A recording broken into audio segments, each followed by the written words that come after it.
បាននេះគឺជារបៀបសេរីម៉ោងជាមួយនឹងម៉ូតូ AGVX ចុងក្រោយពេលដែលយើងកាច់សារមកដំបូងវាឃើញអេក្រង់បែបហ្នឹងអ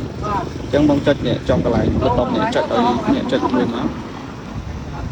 ចុចមួយទៀតចុចរហូតដល់ម៉នុយនេះដល់មុខងារម៉នុយហ្នឹងបងចុចចំកន្លែង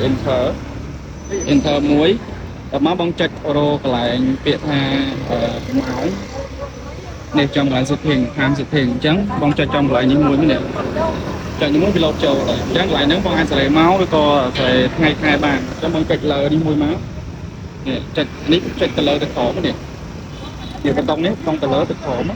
ទីបងពេល6អញ្ចឹងនៅពេលដែលបង set តែការ set ត្រូវម៉ោងទៅខែអស់ហើយបងចុចចំកន្លែង enter មួយ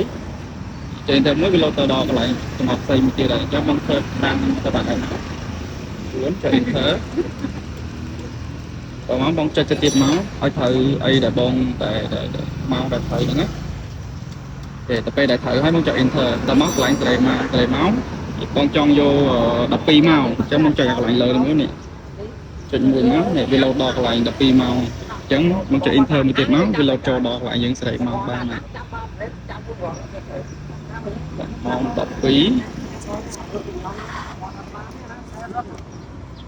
អូខេអញ្ចឹងកន្លែងហ្នឹងដល់ពេលដែលបងសេរីម៉ោងត្រូវហើយនេះបងចុច enter មួយទៀតណាទៅពេលដែលចុចហើយបងចុចនេះចុចបែបមកវិញមកគឺដល់កន្លែងម៉នុយដើមហើយអញ្ចឹងការសេរីម៉ោងគឺមានតែប៉ុណ្្នឹង